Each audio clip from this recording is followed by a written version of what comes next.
दिनै भारत आरो इंलेन्ड हान्जानि गेजेराव T20 cricket world cup semifinal मेचखौ गेलेगोन। मोन्नैबो क्रिकेट हान्जाया बे समाव वर्ल्ड कपनि गोनांथार सेमि-फाइनाल मेचखौ गेलेनो साखाफारा जानानै दं। नाथाय दिनैनि गेलेनो गोनां सेमि-फाइनाल मेचखौ सोर देरहागोन?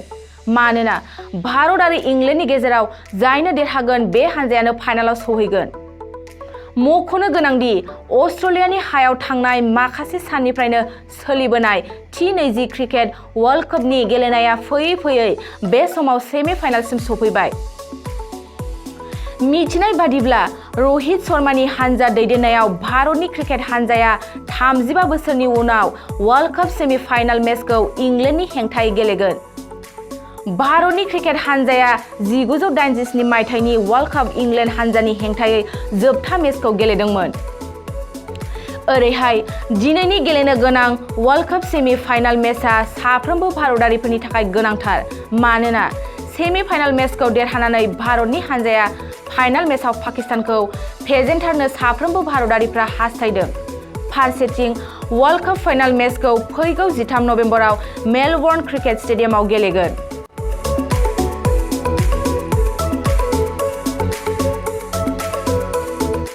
मोनसे फोसावथाय क'क्राझार जिल्लानि सिङाव थानाय दा रियेलिटी पाब्लिक स्कुलाव पाब्लिक रिलेशन अफिसारनि गोनांथि जादों।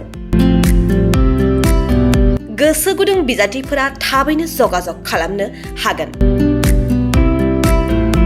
पाब्लिक रिलेशन अफिसारनि थाखाय बिजाथिया इंराजि आयदायाव MA खालामनाय जानांगोन, नङाब्ला मास कमिउनिकेशन एन्ड जार्नालिज्म आयदायाव MA खालामनाय जानांगोन।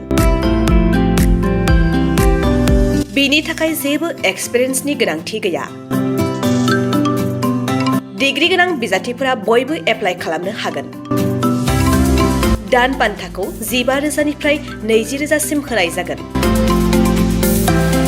गोसो गुदुं बिजाथिफोरा realitypublicschool@gmail.com आव मेसेज हरनो हागोन, नङाब्ला 9435293000 जानबुं अनजिमायाव जगाजग खालामहरनो हागोन।